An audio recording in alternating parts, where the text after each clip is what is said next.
கிறிஸ்துவிலே மிகவும் பிரியமானவர்களே, 30/10/2025 உங்களை சந்திப்பதிலே மகிழ்ச்சி அடைகிறேன். வாருங்கள், ஒரு நிமிடம் நாம் ஜெபிப்போம். அன்பு தகப்பனே, இன்றைக்கு என்னுடைய பாதுகாப்புக்காய் ஜெபிக்கும்படி என் தேவனுடைய சமூகத்தில் வருகிறேன். என் தேவனுடைய சுத்த கிருபையும் அன்பும் அபிஷேகமும் இவரை வழிநடத்தும்படியாக நீர் செய்தருளும்படியாக ஜெபிக்கிறேன்ப்பா. செல்லக்கூடிய இடத்துலெல்லாம் தெய்வீக சமாதானமும் சந்தோஷம் விடுதலையும் இருப்பதாக என் தேவனுடைய கிருபை இவரை வழிநடத்திட்டோமாப்பா. இயேசு கிறிஸ்து சிந்தின பரிசுத்த ரத்தத்தை இவர் மீதும் ஒரு குடும்பத்தின் மீதும் செய்கிற சகல காரியத்தின் மீது பூசுகிறேன். ஆகவே இந்த நாள் முழுவதும் மகிமையின் பிரசனம் இவரோடு இருந்து ஆசீர்வாதத்தில் வழி நடத்தும் தகப்பனே. சங்கீதம் 30:2 என் தேவனாகிய கர்த்தாவே, உம்மை நோக்கி கூப்பிட்டேன் என்று சொல்லி எழுதப்பட்டக்கூடிய வார்த்தையின்படி எப்பொழுதும் உம்மை நோக்கி கூப்பிட்டு சகல ஆசீர்வாதங்களும் பெற்றுக்கொள்ளும்படி செய்யுங்கப்பா. பாதுகாத்து வழி நடத்துங்க. இயேசுவின் நாமத்திலே ஒப்புக்கொடு ஜெபிக்கிறேன் நல்ல பிதாவே, ஆமென். பிரியமான ஜெப பங்காளரே, ஒரு நிமிடம் நம்ம இந்திய தேசத்திற்காகவும் ஜெபிப்போம்.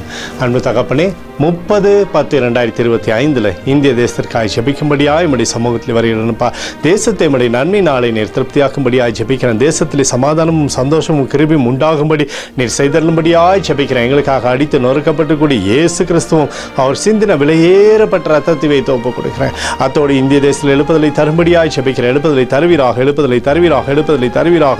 எழுப்புதலை எங்கள் கண்கள் பார்க்கும்படி நீர் ஆசீர்வதிக்கும்படி ஜெபிக்கிறேன். நேற்றும் இன்றும் என்று மாறாதவராகி இயேசுவின் நாமத்திலே ஒப்புக்கொடு ஜெபிக்கிறேன் நல்ல பிதாவே, ஆமென். பிரியமான ஜெப பங்காளரே, ஆண்டவர் நம்மளுடைய ஜெபத்தை கேட்டிருக்கிறார். இந்த நாள் முழுவதும் கர்த்தராகிய இயேசு கிறிஸ்துக்குள் நீங்கள் வளரும்படி உங்களை வாழ்த்தி ஆசீர்வதிக்கிறேன். ஆமென்.